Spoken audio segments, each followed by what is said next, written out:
everyone. So on this International Day of Women, we are so excited to really talk about just women in leadership and different career opportunities. But today, especially, we really wanted to lean in on women pursuing careers in STEM. And so I've asked someone that I kind of know. This is Ashlyn. She is my daughter. She is a medical student at UAB. And she grew up in a rural, very small town in Hopes Bluff. And she's going to talk to us a little bit today about her growth in STEM, as well as some challenges. I'm sure she's got some funny stories to share. She's actually coming to us from Tuscaloosa. She might talk a little about that. She's moved around a lot over the last few years while she's been in medical school. But I tell you what, let me just kind of start there. Ashley, will you tell us a little bit about what you're doing now and just a little background? Yeah, so like Mom said, I graduated from Hopes Bluff, shout out to the Eagles, in 2013, and then I went to the University of Alabama where I got a degree in biology. The cool thing about being pre-med is you can kind of get a degree in whatever you wanted to, so I really like botany and plants and stuff like that, so I got a degree in biology. I don't use any of it now, but it was a cool 4-year degree, and then I got a master's in human environmental science with a specification in rural health, because I'm interested in at-risk populations and social disparities in health. And then I am in medical school at UAB. I'm a third year, about a rotation and a half away from my 4th year. So that's what it took to get here. I'm in Tuscaloosa right now doing my clinical rotations and trying to finish strong and head into 4th year. I've decided to go into internal medicine. Hopefully maybe do cardiology, maybe do internal medicine, but we shall see. One thing you've always been interested in, science and math. Tell us a little about that. Yeah, so I have always loved math. I've always loved science. Science was actually my hardest subject in school. I think it was one of my lowest scores on the ACT. But I went to college and decided that I wanted to do something in that arena. My dad really advocated for me to do engineering because it's has great jobs, and especially for women, we need women in engineering, but not my skill set. So changed on day one from engineering back to science. I think I've just always loved, I'm a very factual person. I like, either it is or it isn't. And I like that part of science, and it's kind of always drove me to it. I started chemical engineering. Shout out to everyone who finished that route.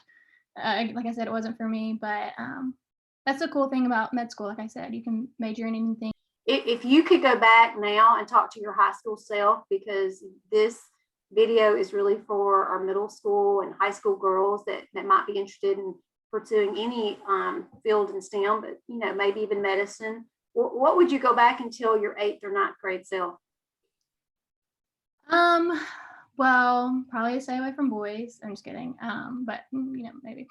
I would probably say, I think something that around that age group, we start being really competitive with each other, especially girls, who popularity contests and all of that. And I think sometimes we kind of butt heads.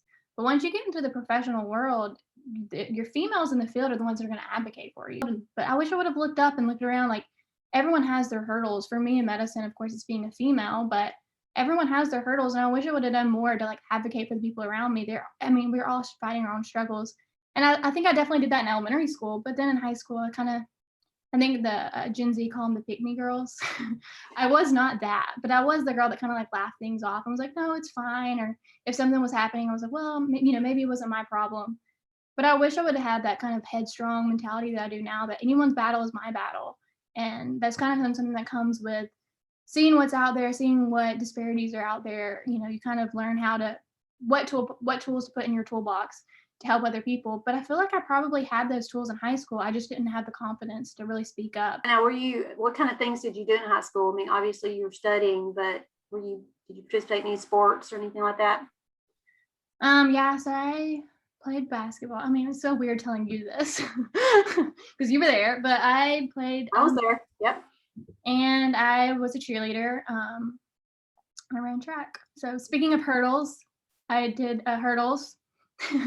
You really did do hurdles. That's why I'm driving on that metaphor. I'm kidding. I did do hurdles. I was not good at it. If there's any tapes out there, I would immediately destroy them because it was It's not a strong suit, but it was still something I did. That was fun. Don't slide those into this. I got you. I said, don't clip those into this.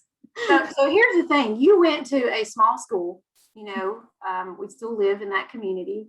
And it was, maybe a 90, 100 students, maybe, graduate, from Hoax Bluff each year. And so there weren't a ton of AP classes that you could take, a lot of STEM classes, but what are the classes that you did take? And maybe the other part to that is, what are some classes you wish you had been able to take? Yeah, so I took chemistry. I did not take AP chemistry, and I took a biology. I did not take AP biology. I did not take a physics class in high school. I did take a really awesome pre-cal class, which was very beneficial when I went to Alabama, because honestly, for my calculus I took at Alabama, I showed up on test day because attendance wasn't mandatory, so I could kind of focus on things that were, weaknesses that I had because I had that strong calculus background. But I didn't have a really good, strong foundation in biology or chemistry or physics, which a lot of my peers did. So I guess the advice that I would have is, if you can take those classes, take them and take them seriously and learn what you can learn from them. Have those skills in your backpack for whenever you come to college, so that, you're refreshing that knowledge. You're not learning something brand new.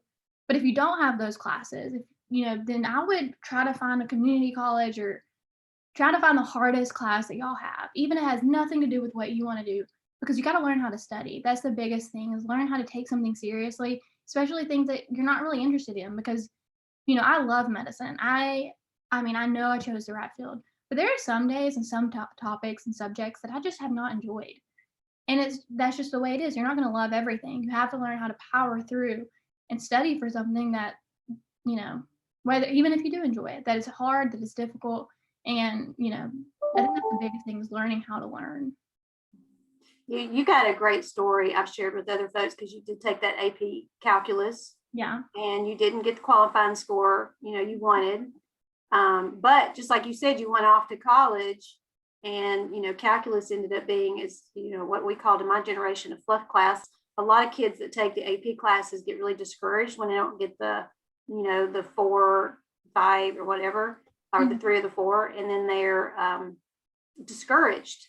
And then we're always saying, well, you learn some great skill sets going into college. Right. So you were talking about some of those tough classes. Maybe that's a good place to start. So when you went off to college, a lot of kids say, I'm just going to take, I want to go off to medical school, or I want to become an engineer, or I want to become a nurse, or, any other field. And I'm going to take just the easiest classes I can, because I want to get that high GPA. I want to stay, in the honors track. So kind of talk to us a little about your road to graduating, since you knew you were kind of coming into it without not a lot of physics and college prep coursework. So I knew basically the requirements for what you need to be pre-med, to get into medical school, is you have these basic science classes that you have to take. And then outside of that, you can kind of do whatever you wanted to do. So like, you can major in something that is technically easier, but you're still going to have to take these really hard classes. And honestly, the best way to major in something is to major in something like biology or chemistry, because these classes are kind of built into, of course, go into what you're interested in, but these classes are built into those curriculums. So I took my first semester, I took general chemistry, like the first basic general chemistry. I think it's like 101. Did okay on it, recognized some of those words from chemistry in high school. Gen Chem 102 destroyed me. I think I made a C in it, which happens. Of course, I thought I was never going to get into med school with a C, but so that happened. And then the next semester, I took organic chemistry. It is not in my wheelhouse. We'll just say that. It is a language that is foreign to me. None of it made sense. So I made a 70 even in that class. And then you have to take organic chemistry too. So it's like building on a fund of knowledge that I was deficit in to begin with. And I continued to make, C's. And and I really thought, with 3 C's on my transcript, I was like, how am I ever going to get into medical school? But, it was part of my story, part of my journey. And then they're like, you're never going to see or you're never going to see organic chemistry again. Then you have to study for the MCAT, which is the medical college admissions test. And guess what's on it? Organic chemistry, and physics is on it. And I had to take physics. Thankfully, it made a little bit more sense to me. It was, I could kind of reason through it. I was like, okay, this stuff made sense to me because I could like look at something and, kind of make the physics of it make sense, but couldn't do that for organic chemistry. And another thing about the way that the college curriculum is laid out, and this is something that's going to be more important whenever you're like towards the end applying for medical school, but so you have something you have like your regular GPA. So you can kind of fluff that GPA if you take these super easy classes. But you have another GPA, which is more important than your regular GPA, and it's called your BCPM GPA. It's your biology, chemistry, physics, and math GPA. And I don't know if I got those letters wrong, but BCPM. And so like I was saying with the calculus is kind of my strong suit. So that's a 4-hour credit that I got a good grade in that boosted my BPCM GPA. That if I would have, not taking it or had really struggled through it, it could have brought down my GPA. So that's something to consider too. If you do absolutely take the classes in high school, for sure do that. But also think about maybe taking them in college too to boost that BCPM GPA, because that's going to be important for college, and you're going to need to brush up on those skills because guess what? You're going to see them again in med school. Your first 2 years of med school is like everything you've learned in all of undergrad in like a semester, like truly in a semester. So why not buff up those biochemistry and general chemistry and biology concepts that you're going to see again? Unfortunately, you're going to keep seeing it. So why not like feel really, really good and really, really strong in it and buff up that BCPM GPA? Because that's what's going to make you competitive. If you have a really great BCPM GPA, that's going to make you really competitive for medical school. Bring up a good point about, making those C's, and in high school or middle school, you probably never made below, an A, like you just one of those really good students. So when you go to college, especially when you're taking some tough classes, you realize I am, it's very different. You want to talk a little bit about that? Yeah, so whether at some point in time, if you could decide to go to medical school, probably in engineering too, if you decide to go to PA or any of those routes that are difficult. PA, for example, is like physician assistant. It's a really difficult route, and they take a lot of the same prereqs we take for medical school. At some point in time, you're going to get your teeth kicked in, unfortunately. And sometimes it happens in high school. Some of my peers struggled in high school. And so they kind of came in with like, okay, I got to work hard. I got to prove to myself. I got to prove, make my resume look super awesome. And they kind of came in with that mentality. A lot of people were able to just study enough in high school, and then they go to college and they're like, oh, this is going to be easy, kind of like me. And, kind of had that humbling moment with a C or 2 or 3, where it was like, okay, this is really difficult. I have to learn how to learn, and I have to learn how to take things seriously. I'm going to have to really study this. I'm going to have to read this textbook. I'm going to have to buy all these other online sources. I'm going to have to do the most to make the grades that I want. And some people don't get that until they're in medical school, but everyone gets it. So if you're looking around and you're like, hey, I'm struggling more than everybody else in my room, they're going to get their chance to struggle. And it's all about when are you going to learn when to learn, or when are you going to learn how to learn, and when are you going to learn that not everything's going to come easily to everyone. And I remember there was a guy in my college that we took all the same prereqs together, and I felt like he was always just 10 steps ahead of me. And I felt like everything came so naturally, and I felt like I had to study so much harder. Well, then he bombed the MCAT and he's not in medical school. He had a career change because he never learned how to learn. And then when you're studying for the MCAT, that's for most people a couple months. You don't have time to learn how to learn. That is game time. That is, okay, now I know how to learn. Now I need to learn how to cram all this stuff in my head and regurgitate it on a test. You don't really have time to acquire those skills. So I would say for anyone in high school, if you're having the easiest time, if you're just you know what, I do whatever I want on the weekend, and after I get home from school, I'm playing my video games, and then I go make A's on tests. I challenge you to take a really hard class at a local community college, or learn a foreign language, or pick up a guitar, or pick up something that makes you uncomfortable, that is outside of your skills, and try to see if you can figure it out and get frustrated and be like, oh, I can't do this. And how are you going to respond when you get frustrated? How are you going to respond when it doesn't come easily? This is a good time to learn that, because you have the rest of your life to, perfect your skills, to obtain new knowledge. I mean, we always say it's the practice of medicine because we're always learning. And we are skilled learners. It's like my job right now is to just take in as much information as possible. I cannot have an ego.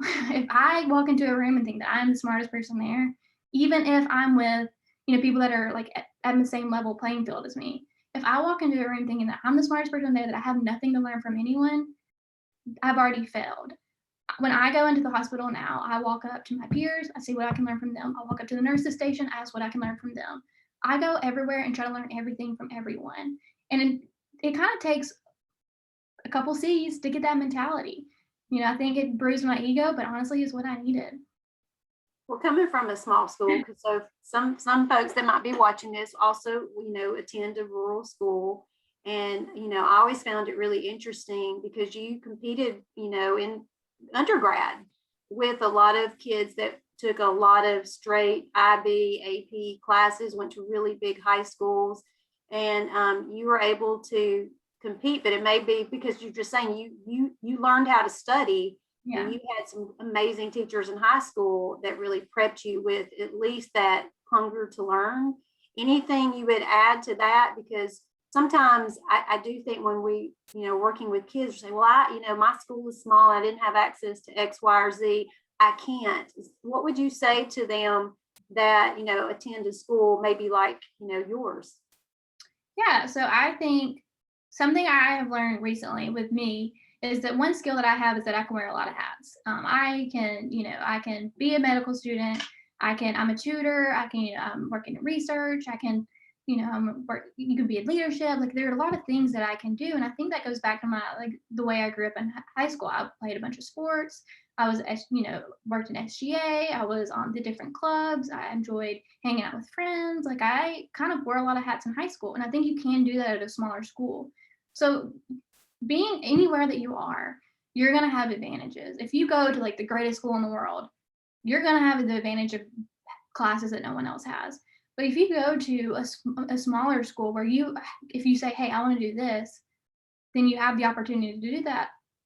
Hone in those skills, hone in those leadership skills, hone in your volunteering. I mean, if you make connections in high school with a great volunteer opportunity and you can kind of go back and supplement that while you're in college or even in medical school and start to doing research or something like that and make those connections, I mean, you can't beat that. And that's something that like a lot of your peers that are in, larger institutions, that they would be jealous of. You're honing in skills that, everyone has an advantage of wherever they came from. And you have to use yours to your, your advantage. Any challenges you had, as a girl, as a young woman in college, particularly in the area of STEM or science? Has anyone ever told you maybe you couldn't do something because you're a girl? Yeah. So in high school, I always felt like, I was in a class full of people who knew me from the time we were in kindergarten and who knew that I worked hard and who knew that, if she's decently smart, if she says the answer's A, the answer's probably A, because she wouldn't just say it just to say it. And then I went to college and I realized for some reason when I spoke, no one listened. And a lot of times my male students would talk over me or I would say, I feel like it's really confident that I really feel really confident that it's, A, and they'd be like, no, it's B, and we would put down B, even though I studied the material and knew what I was saying. I will say growing up, I've always wanted to be a doctor. My family, was on board, and which is great. Some people don't have that. My family was on board. Teachers were on board, but again, because they knew me. I would say the first time I ever had someone tell me that I couldn't do it was in college and medical school. I think a lot of egos are bruised whenever you say that you want to do something really competitive that says, because a lot of people here, whenever I say I want to go to medical school, they hear, well, I think I'm really smart, or I think I'm really this. When in reality, I want to help people. And I feel like that drive, I can overcome like the barriers in knowledge or whatever. I can overcome that. It's me wanting to do it. But I've definitely had pushback. I have had doctors, try to talk me out of it, or a doctor tried to talk me out of it, to tell me that, there really isn't a place for women and that women have difficulties because of X, Y, and Z, being in medicine or in surgery or whatever. And, of course, it to hear someone that's in the field say that, like, it hurts and it discourages you, but, I think that at the end of the day, I have this such clear reason of what I wanna do, and it has nothing to do with proving to other people that I can do it. But at the end of the day, like, I'm paving the way for girls in the future that wanna come through, and, like, any hurdle that I face, if I just kinda, like, brush it off and it's like, "You know what? They probably didn't mean it as that," or, "It was just a joke," or whatever, that there's another female that's gonna come behind me that person's gonna keep that same mentality, so they're gonna say it to the girl behind me, and that kind of motivates me too. Every barrier that I face is gonna be a hurdle for someone else as well, so why not go ahead and address it head on? There is a little bit of a mentality that, it's a boys club, and for 50% of our patients, we're gonna be able to relate to them more than our male colleagues are. 50% of the world is female, and in terms of, like, "Oh, women can't do X, Y, and Z for whatever reason," we have women in those fields just about in every role doing it and doing well. So I think the big thing too is finding women that, are in the field, asking questions. I did a special topic called Women in Surgery, which was incredible. I was in ORs like full of women. Every role was a woman. And I just, yes, to answer your question, there have been barriers. But there's also been like incredible advancements too. Like, for example, like one of my best friends is going into orthopedic surgery and she's incredible. And just she walks into every OR, any experience with like people she just demands respect. And people do respect her because one, she works hard, and two, she knows that she knows her stuff. And like when I said like, oh, it's A, someone else write down B. No, my friend would grab the sheet of paper and say, no, it's A. And that's how we should all be. And so I look at women like that and I say, why can't I be like that? So like I have another friend who, so she's Muslim, she wears a hijab and she wears, sleeves. And they tried to tell her that, she couldn't scrub in the OR. Well, that's not fair. She shouldn't have to compromise her beliefs. So my friend that's in surgery advocated for her because once she understands the surgical field, she understands the OR, she understands how things work. So she was a great ally. So gone are the days where it's like girl versus girl, mean girls. Like we have to be all, at the end of the day, we're going to be advocating for each other. Hardest part, and maybe that's a multi-answer question, but you went into medical school thinking, this is what it's going to be. So, maybe some like, wow, this is not what I expected. And, what ended up being the hardest part of medical school? So, okay, I would say like the hardest part, like academically for me, was we call it drinking out of a fire hydrant. It's just so much material thrown at you, like, and you just try to see what can stick. You try to make it stick. Gone are the days where you're going to be making like 95s on anything. Like you just hope C equals MD at this point. And you try to get as much to stick in your mind as possible. So that I would say academically, that was the hardest part. Something that I didn't think would be the hardest part that I honestly didn't even consider until I was in the situation was the world goes on around you.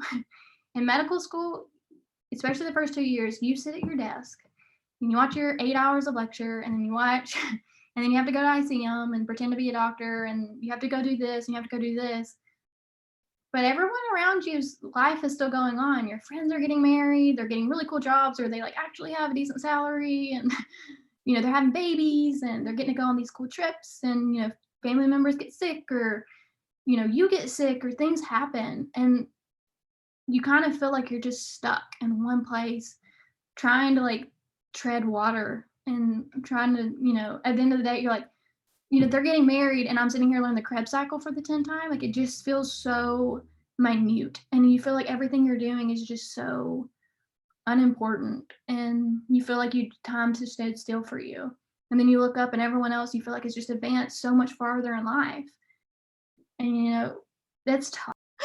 And I kind of like did my own thing and I was like, oh, I don't have anyone's timeline but my own, whatever. I'm not, but even people that are like that, like it gets in your head and you start feeling like you're behind in life. Even though we have this like great career ahead of us, it's delayed gratification. And you have to find like the small victories along the way to be like, oh, okay, this is worth it. Because some months you don't feel like that. And especially first and second year when your head's down and you're studying for hours and hours a day and you get on Instagram and all your friends are at the beach. And you're like, Why am I doing this? I think that would be the hardest part for me was like trying to, we pray so hard, or you work so hard for something, and then some days you hate it. Some days you're like, why did I put myself through this? Like, I hate this. I hate the learning. I hate, whatever.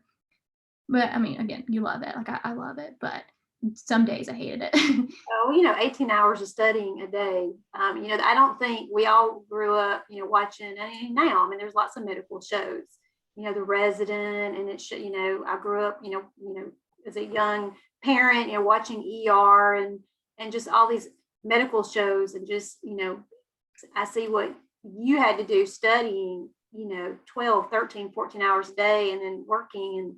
And I thought, I never saw a show that really exemplified what medical students really have to do. I mean, that was the surprise for me.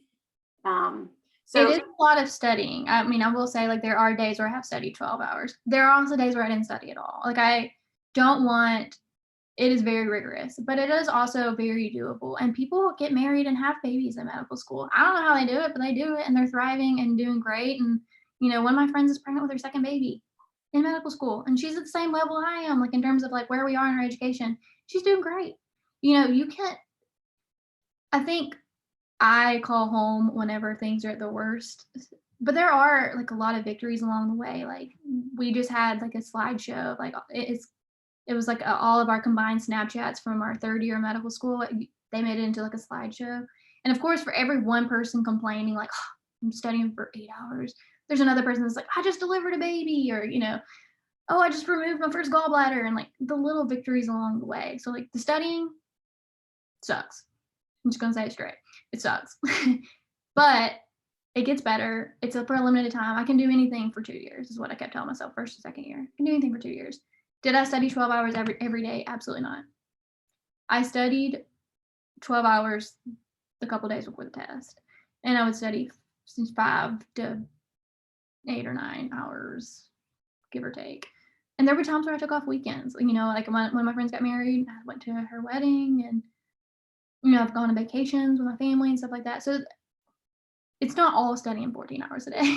You always took your study materials with you, but but you bring up a great point about the studying, and it's a lot. And I'm thinking back when you're in high school, and you made your good grades.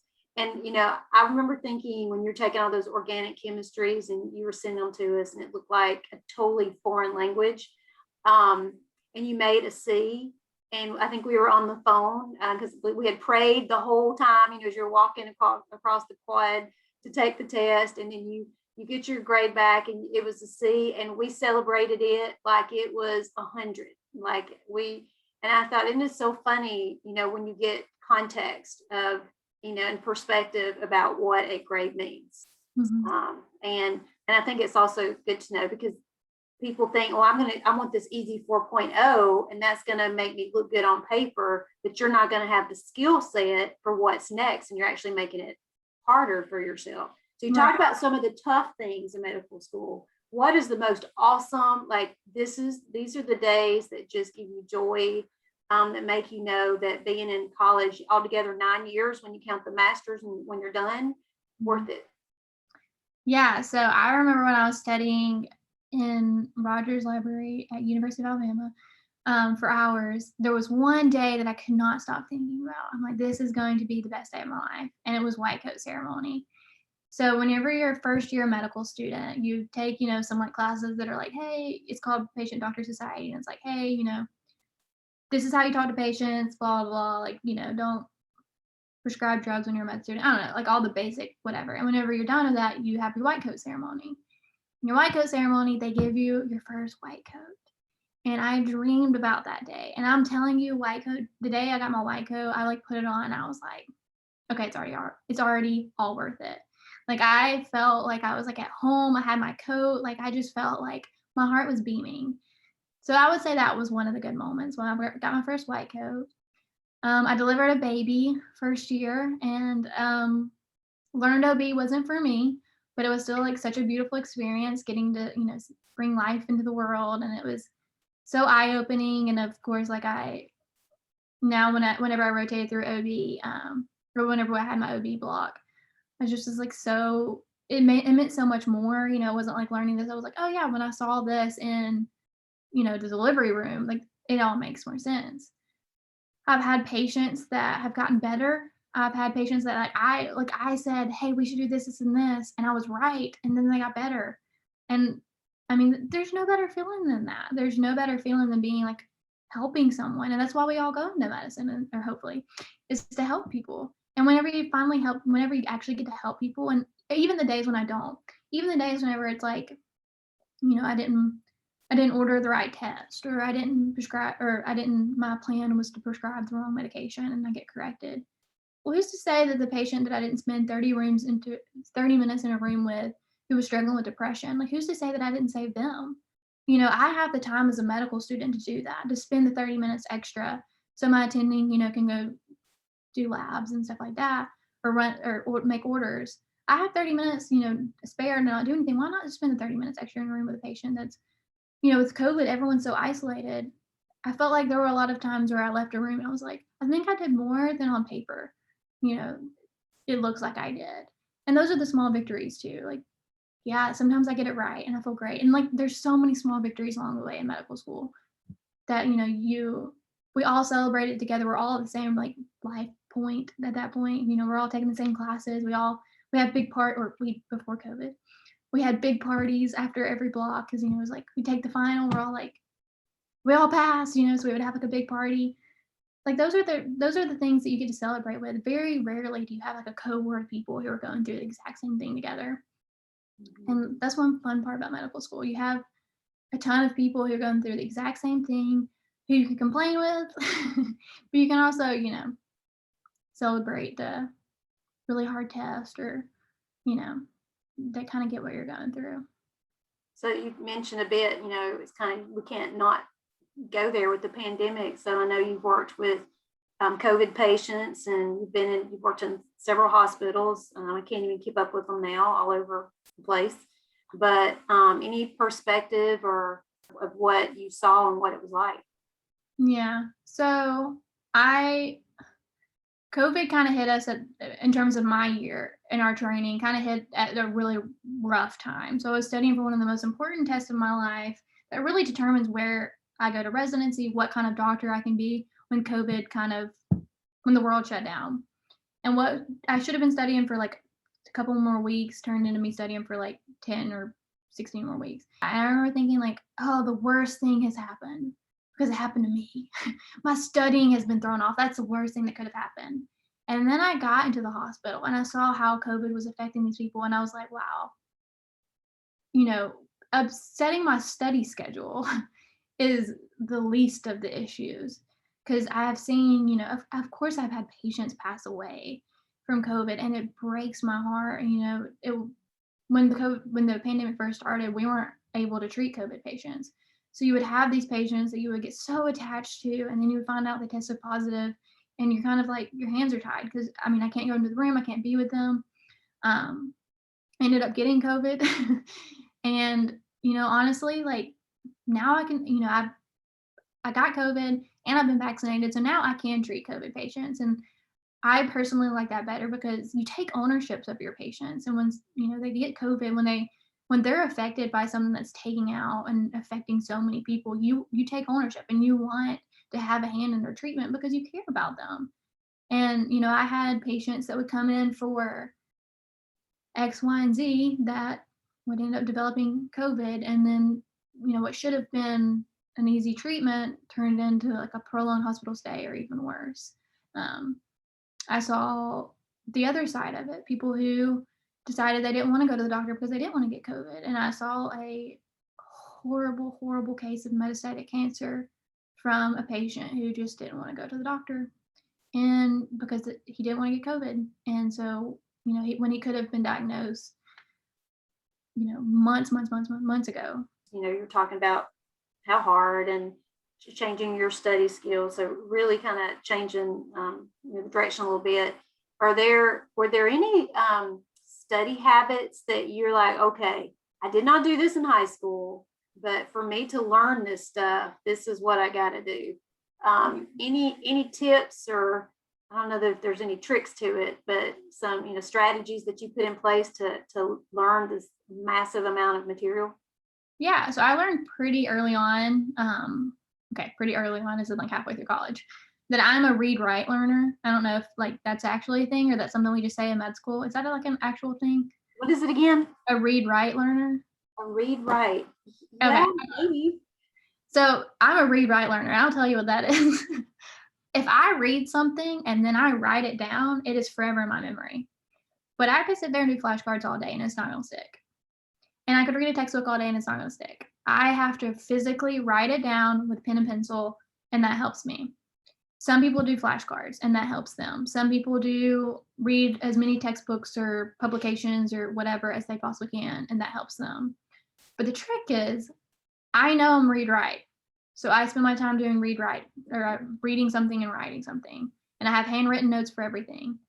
I know flashcards isn't my thing, so I don't do it unless like it's in a crunch and I need to know, 20 different blah blah blah. The trick is knowing how you learn. And when everyone else around you is doing something completely different, recognizing that that's just how they learn and you don't have to do everything. I think that if anyone is anything like me in high school, if someone else was studying something, I was like, I need to get my hands on that and study how they're studying because I don't want them to know X, Y, and Z if I don't know it. And that's just not the case. Like, if you learn a certain way, do that and do it 100% and recognize everyone else is going to learn a different way. And that's completely okay.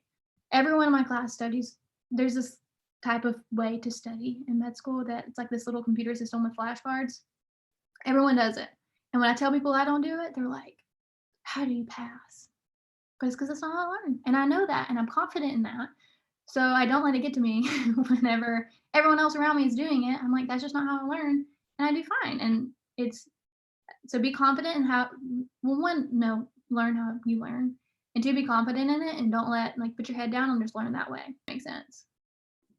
Well, okay, so what's next for you? So here you are, got one last year of medical school. You're done with classes. You're doing your different rotations. What's next for you this next year and beyond? So I finish up, I'm in my psych rotation right now. I'll finish up psych and then I have one rotation left and then I will take step 2 and then I will do my 4th year electives, which are your funsy classes. It's like you're done with everything now. It's like, what are you actually like super interested in? And you take those classes. And 4th year is the best year of your life in terms of training. So really looking forward to that. And then I'll do residency and I'm going to do my residency in internal medicine, which I'm so excited about. Internal medicine is like the nerds of medicine. We all have our stereotypes of all the different fields. Internal medicine is the nerds because we love labs and diagnostics and we like, it feels like we're detectives and we just love, the thousands of different diseases that people come in with and we have to make connections. And so I'm super excited about an internal medicine residency. And then I will do, because I just never stopped with my training, a fellowship in cardiology maybe. Or I might, do primary care and internal medicine. It's kind of why I picked the fellow too, is because I have options. I can do, whatever I want with that. But I'm kind of at that, I'm kind of see the light at the end of the tunnel, which is such a great place to be. So for other, young women that may watch this that are interested, whether it's medicine or any field in the STEM arena, any advice, something maybe you haven't had a chance to share yet that you would want to impart to them? Yeah, so I guess this goes for like women or minorities, whether it be like race, religion, LGBTQ plus, whatever. If you're going into something that you feel like you don't maybe deserve a place for, you're like, I don't belong here, or you feel like you don't fit, and you have hurdles that come up, recognize you got to kind of stop thinking about things as isolated incidents, because something happened to you. If we don't correct that, someone that comes up behind you is going to face it too. And what might be a hurdle for you might be a mountain for someone coming behind you. And so instead of being like, oh, that might probably just an isolated incident, I'm just going to brush it off, or I'm going to laugh, I'm going to, I'll just, take the bad grade, or I'll just, have to work super, 10 times harder than everyone else. Like, no, call it as it is. Demand to be respected. We have to fight for our place at the table. like demand it. Find people that are going to advocate for you. Take that hurdle and knock it down so no one else has to have that. And that's the biggest thing that I've had to learn, that I kind of was the girl that was like, it's fine, would kind of laugh at jokes that were made at my expense about like, you know, whether it be like being a girl or whatever. I was kind of just like, whatever. I'm not a very confrontational person or whatever. But for every time that I don't confront, that's going to be someone else. And like there have been situations where in medicine that I was like, okay, did the attending mean this when he said that? Or whenever he did that, it made me uncomfortable. Maybe I'm reading into it. But if I don't say something and something else happens, and maybe even to a bigger degree, that person might be on their own. And like, what a horrible situation. Something that we've all felt is that isolating feeling of I don't belong, or, no one's going to listen to me, or no one's going to do this. Like, take what you have or take what happens to you and flip it. Gone are the days where someone says something and you're like, ha, it's fine. Be like, what did you mean by that? No, let's walk through that. Let's unpack that. What did you mean? Or if someone says, or if something happens, like with my friend who couldn't scrub in, she could have very easily said, you know what, I don't really want to do surgery, so it's fine. But she demanded that policy change so that if a girl who looked like her came through, they wouldn't have to face that. And that barrier was like taken down before it affected someone, because your biggest advocates right now are going to be people who think like you, who look like you, who whatever. And so often we can put our head down and say, oh, well, that doesn't apply to me, or, that's not my problem. But if it's someone else's problem, then it's our problem. And advocate for people, recognize like you have so many people that are willing to support you. I mean, the women that I've worked with in medicine, whenever I say, and I really truly feel like this about this for every single girl in my class, if I said, hey, I'm having a problem with it, they would put their gloves on and say, how can I help? I was thinking the whole time you were talking as a teacher, like how many implications that has for me. As an English teacher teaching middle and high school students, as a history teacher, the things that you just talked about is so important for us as educators to give our kids a really safe spot to nurture that, philosophy, to really think about their thinking. How often do we do that? Really give kids time to deeply think about what it is they want to learn, give them autonomy to do that. Any advice you would give for teachers, who are really trying to nurture, girls interested in fields in science and technology? Yeah. I had a lot of great teachers along the way that definitely like got me to where I am now. And I support like teachers 100%. Everyone in my family, I feel like, is a teacher, but also you can be really damaging. Kids especially are very vulnerable and they look up to teachers. And so maybe I think too, like if you recognize a student is not a strong student in your class, don't deter them from taking a path that might be a little bit more difficult or whatever because they didn't do well in your class. Maybe those skills are going to come. I mean, this is way too biological, but kids' prefrontal cortex does not fully mature. For a lot of guys, it doesn't mature until their 20s, and for girls, it's still maturing in their. So just because they're not ready at that point in time doesn't mean that they're not going to be ready later. And I think being a cheerleader for someone, when I got the master's year, if I would not have done that, I probably would have failed my first semester of medical school because I wasn't where I needed to be in my study tools to do well in medical school. But I'm still where I am now because I took that year. And I recognize that, I still have the capacity to do that. But if a teacher would have told me, well, you're not going to do well in medical school because you made a C in organic chemistry, I probably would have listened. And I mean, that's heartbreaking, but one of the most influential people in my life was one of my advisors in undergrad. And I went to her room just bawling after one of my C's. And she told me, she goes, Ashlyn, you're going to be a doctor. And that was, I mean, to have someone when I was doubting myself say, I believe in you. And like, not even just like, you're probably going to be a doctor. Like, no, you're going to be a doctor. Like, I mean, it moves mountains. And I think being a teacher, you have such a unique role that where you know the students super well and you know their capacity, but also recognize that if that drive is there, sometimes that can go way farther than knowledge base. remember you having that conversation and how low you felt, and you left that a different person. It just was created this fire in your belly to like, okay, I got this. Yeah. I'm going to do this. And that C is my A. Well, Ashlyn, thank you. I hope it's okay. I'm going to put your Twitter on our description. I don't have a single tweet, but y'all are welcome to follow me on Twitter. So maybe I should put your email.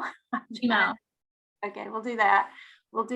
And, if someone wants to ask some questions that perhaps you didn't get to, because like you said, we have, a conviction, and I certainly share that with you, is we want to be a blessing to others who may want to pursue areas of STEM, and, to kind of pave the way to make those opportunities greater and wider, for all students, girls and boys. But since today is International Women's Day, we certainly wanted to celebrate the work that women are doing in STEM. So thank you for participating. I know you've got a crazy schedule, and I'll talk to you soon.